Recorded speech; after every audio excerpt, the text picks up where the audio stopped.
Hi everyone, welcome back to Mind Your Body.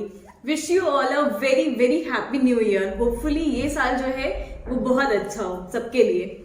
तो इस साल का पहला वीडियो है. बहुत टाइम से मैंने कोई वीडियो नहीं बनाया था, बट अब मैं फिर से रेगुलरली जो है अपने वीडियोस अपलोड करती रहूंगी. तो आज जो हमारा वीडियो है वो होने वाला है थोरैसिक आउटलेट सिंड्रोम यानी कि टॉस के ऊपर. चलिए स्टार्ट करते हैं आज का वीडियो. टॉस यानी कि थोरैसिक आउटलेट सिंड्रोम में क्या होता है कि जो आपका थोरैसिक आउटलेट होता है, यहाँ पे आउटलेट क्या होता है जिसमें से कोई चीज निकल रही है. तो थोरैसिक आउटलेट जो है आपका वो आपकी क्लैविकल, ये जो कॉलर बोन जिसे हम बोलते हैं, उससे बनता है. और उसके अलावा हमारी फर्स्ट रिब जो है उससे मिलके हमारा बनता है थोरैसिक आउटलेट. इसके थ्रू जो है बहुत सारी नसें जाती हैं, ब्लड वेसल्स जाते हैं, वेन्स जाते हैं, ये सारी चीजें इसके थ्रू जाती हैं. अब किसी भी वजह से अगर इसमें कंप्रेशन हो जाए, दबाव पड़े, किसी वजह से आपकी नसों पे दबाव पड़े, आपकी जो वेसल्स हैं उन पे दबाव पड़े, तो उसके आपको सिम्टम्स आएंगे और इसे हम बोलते हैं थोरैसिक आउटलेट सिंड्रोम. ठीक है, तो ये तो हो गया बेसिक थोरैसिक आउटलेट सिंड्रोम क्या होता है. अब हम बात करते हैं कि थोरैसिक आउटलेट सिंड्रोम होता क्यों है. तो देखिए इसके बहुत सारे कारण होते हैं, जिसमें से अगर आपको ट्रॉमा हो गया कोई फिजिकली, यानी कि आपको फ्रैक्चर हो गया, खास करके कॉलर बोन जो है, क्योंकि मैंने भी बताया कि कॉलर बोन जो है वो भी बनाती है थोरैसिक आउटलेट. तो कॉलर बोन में अगर आपका फ्रैक्चर हो गया, आपकी रिपीटेटिव शोल्डर में इंजरी होती है, आपका वर्क ऐसा है कि आपको बार बार इंजरी लगती रहती है, आपका जो सिटिंग पॉस्चर है, आपका पॉस्चर खराब है जिसकी वजह से आपके शोल्डर ऐसे राउंडेड रहते हैं. ठीक है ना. इसके अलावा हमारा कुछ फैक्टर्स हो गए, जैसे कि सर्वाइकल रिब होता है. इसमें मैंने क्वेश्चन भी पूछा था मेरे इंस्टाग्राम पे. अगर आपने नहीं अभी तक मुझे फॉलो किया है तो इंस्टाग्राम का लिंक नीचे दिया हुआ है, उस पर जाकर मुझे फॉलो कर सकते हैं. तो सर्वाइकल रिब भी एक कारण है जिसकी वजह से आपको थोरैसिक आउटलेट सिंड्रोम हो सकता है. ठीक है. इसके अलावा आपके शोल्डर्स जो है ड्रॉप्ड है, हमेशा से झुके हुए रहते हैं आपके शोल्डर. आपकी मसल जो है, यहाँ पे एक मसल होती है स्केलिन मसल, अगर उसकी टाइटनेस हो जाती है, या फिर प्रेग्नेंट जो लेडीज होती हैं उनके में हो सकता है. तो ऐसे बहुत सारे कारण हैं जिनकी वजह से आपको थोरैसिक आउटलेट सिंड्रोम हो सकता है. ठीक है. अब आपको ये सारे कारण हो गए. अब आपको जिससे अगर पता लगाना है कि क्या क्या सिम्टम्स आएंगे, तो इसके जो सिम्टम्स है ना वो डिपेंड करते हैं कि कौन सी चीजों को वो जो आपका डिफेक्ट है वो किस चीज को दबा रहा है. जैसे कि मैंने बताया कि थोरैसिक आउटलेट से आपकी नसें भी जाती हैं, आपकी आर्टरीज भी जाती हैं, आपकी वेन्स भी जाती हैं. तो जिस चीज को वो कंप्रेस करेगा ना, जो चीजें कंप्रेस हो रही हैं, आपको उसके हिसाब से सिम्टम्स आएंगे. फॉर एग्जाम्पल, यहाँ से जो हमारी नसें निकलती हैं सारी हाथ में सप्लाई होती है. तो अगर वो नसों को दबा रहा है, हमारी नर्व्स को हमारी कंप्रेस कर रहा है, तो हमें क्या होगा कि हमें झंझनाहट हो सकती है, दर्द हो सकता है, हमें गर्दन में, हाथ में दर्द हो सकता है. उसके अलावा हमारी मसल जो है, हमें कमजोरी महसूस होगी हाथ में कुछ भी उठाने में, हमारा ग्रिप जो है वीक हो जाएगा, हमसे कुछ उठाया नहीं जाएगा. ठीक है ना. उसके अलावा जो है आपको ऐसे लगेगा कि कमजोर हो रहा है हाथ आपका. तो ये सारे जो सिम्टम्स है आपके ये आएंगे अगर नस आपकी दब रही है तो. इसके अलावा अगर आपकी आर्टरीज या वेन्स दब रही है तो आपका क्या हो सकता है कि हाथ में नीलापन हो सकता है, या फिर हाथ पीला हो सकता है. डिपेंड करता है कि आपकी आर्टरी दब रही है कि वेन दब रही है. उसके अलावा हाथों में सूजन आ सकती है आपको. ठीक है. उसके अलावा आपको ऐसा लग सकता है कि आपकी उंगलियां या हाथ जो है वो ठंडा पड़ गया है, आप छुएंगे तो आपको महसूस होगा कि ठंडा हो जा रहा है. या फिर जब आप पल्स चेक करेंगे तो आप दोनों हाथों में चेक करेंगे तो आपको पता चलेगा कि आपको फील होगा कि एक हाथ में जो है आपकी पल्स जो है वो कमजोर है या आपको फील नहीं हो रही है. तो इससे होता है कि आपकी आर्टरी दब रही है. ठीक है ना. तो ये सारे सिम्टम्स हो गए हमारे थोरैसिक आउटलेट सिंड्रोम के.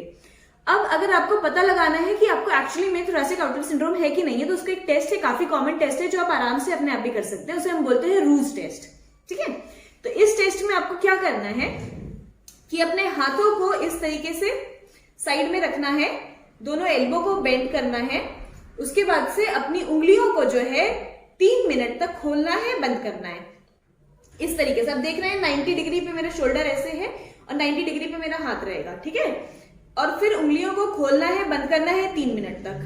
अगर 3 मिनट तक आप इस चीज को नहीं कर पाते हैं, आपको हाथों में कमजोरी आ जाती है, दर्द हो जाता है, या फिर जो सिम्टम्स हैं आपके वो वाले सिम्टम्स आपको होने लगते हैं, तो इसका मतलब है कि आपको ये दिक्कत है, आपके थोरैसिक आउटलेट में कोई ना कोई कंप्रेशन हो रहा है. उसके कारण बहुत सारे हो सकते हैं, जैसे कि मैंने पहले बताया. तो आपको पता लगाना है कि क्या आगे आप जब जाएंगे किसी थेरेपिस्ट के पास, किसी डॉक्टर के पास, तो फिर वो आपको बताएंगे कि क्या कारण है जिसकी वजह से आपको ये हो रहा है. ठीक है. तो ये हमने बेसिक समझ लिया कि थोरैसिक आउटलेट सिंड्रोम क्या होता है, क्यों होता है, और होता है तो उसके क्या क्या सिम्टम्स आते हैं, और अगर सिम्टम्स आते हैं तो आप कैसे टेस्ट कर सकते हैं कि आपका थोरैसिक आउटलेट है कि नहीं, सिंड्रोम है कि नहीं है. ठीक है. तो ये सब अगर आपको समझ आ गया तो मैं जल्दी से आपको फटाफट 3 एक्सरसाइजेस बताती हूँ थोरैसिक आउटलेट सिंड्रोम की. जब आप ये एक्सरसाइजेस करेंगे तो आपको आपके सिम्टम्स में जो है आपको काफी रिलीफ होगा, आपके जो दर्द है वो कम होगा, और भी जो दिक्कतें हो रही है वो थोड़ी थोड़ी आपकी कम हो जाएंगी इन एक्सरसाइजेस को करने के। तो चलिए स्टार्ट करते हैं जल्दी से हमारी तीनों एक्सरसाइजेस। कोई भी एक्सरसाइज करने से पहले आपको ध्यान रखना है कि आपके कपड़े जो है वो लूज फिटिंग के होने चाहिए। आपको कहीं भी कोई रिस्ट्रिक्शन नहीं आना चाहिए। अगर आपके कपड़े टाइट पहने होंगे तो एक्सरसाइज आपसे प्रॉपरली नहीं होगी, इसलिए इस बात का जो है ध्यान रखें खास करके, ठीक है। हमारी जो फर्स्ट एक्सरसाइज है वो एक स्ट्रेचिंग है। उसके लिए आप इस तरीके से किसी चेयर पे बैठ सकते हैं। चेयर का ये ध्यान रखना है कि जो बैक रेस्ट है वो बहुत ऊंचा नहीं होना चाहिए, ठीक है। तो अब देखिए कैसे करना है। इस तरीके से आपको बैठ जाना है चेयर पे, पूरा सीधा। अपने दोनों हाथों को अपने सर के पीछे रखना है और फिर धीरे धीरे आपको पीछे की तरफ जाना है। ये देखिए,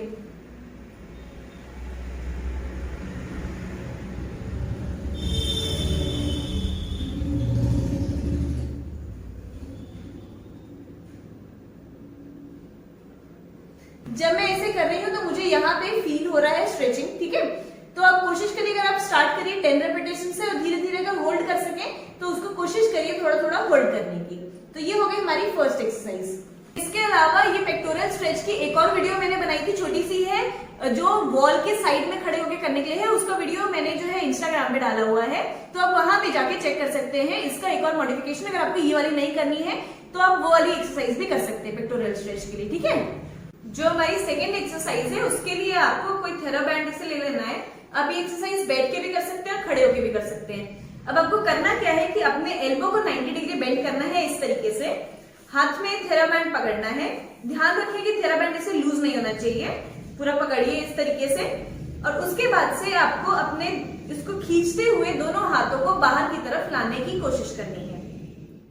आपको ध्यान रखना है कि आपका जो एल्बो है वो आपकी बॉडी से ऐसे बाहर की तरफ नहीं आए, ये मूवमेंट ना हो, ठीक है। एल्बो आपका फिक्स रहेगा आपकी बॉडी के पास और आप अपने हाथों से इसको खींचेंगे बाहर की तरफ। जब आप ऐसे खींचेंगे तो आपको फील होगा कि जो हमारी स्कैपुला होती है, जो पीछे हमारी एक हड्डी होती है, जो सब फोटो में देख रहे होंगे, वो जो है दोनों पास में आएगी, ठीक है।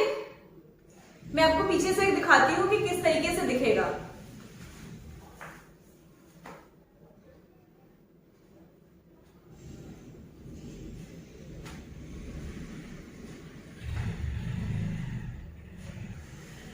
इस एक्सरसाइज को आपको 10 रेपिटेशंस करने हैं, ठीक है। अब नेक्स्ट एक्सरसाइज जो है वो स्ट्रेचिंग है। उसके लिए आपको क्या करना है कि अपनी जो गर्दन है उसको साइड में लेके आना है। जब आप साइड में लाएंगे तो आपको यहाँ पे स्ट्रेच फील होगा। इसके साथ साथ आप क्या कर सकते हैं कि अपने दोनों हाथों को पीछे की तरफ ले जा सकते हैं। रुकिए, मैं आपको साइड से दिखाती हूँ। हाथों को मैं पीछे की तरफ ले गई, ये आपने देखा कि मैं अपने हाथों को पीछे की तरफ ले रही हूं ताकि मेरे यहाँ पे स्ट्रेच आए, और साथ में मैं अपनी गर्दन को जो है एक साइड कर रही हूं।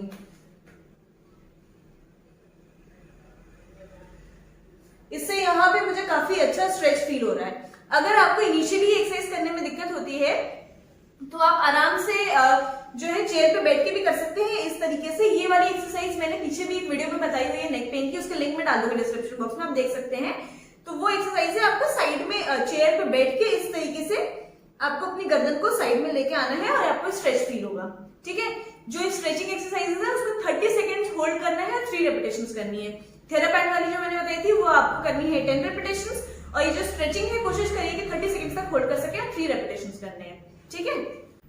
तो ये था हमारा आज का वीडियो।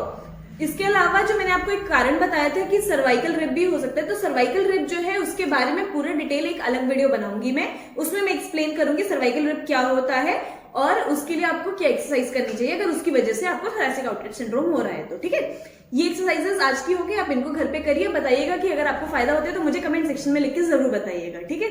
इसके अलावा अगर आपने मेरा चैनल अभी तक सब्सक्राइब नहीं किया है तो नीचे जो है सब्सक्राइब का बटन है उसको प्रेस करिए। उसके बगल में एक बेल आइकन यानी घंटी बनी होगी, उसको दबा दीजिए ताकि जब भी मैं कोई नया वीडियो डालूं आपको उसकी नोटिफिकेशन मिल जाए। और इंस्टा पे मैंने आपको पहले भी बताया था कि इंस्टा पे भी मैं कुछ कुछ डालती रहती हूँ, तो इंस्टा जो है मेरा चेक करना ना भूलें, ठीक है गाइस। आज की वीडियो के लिए इतना ही, मिलते हैं नेक्स्ट वीडियो में, बाय बाय।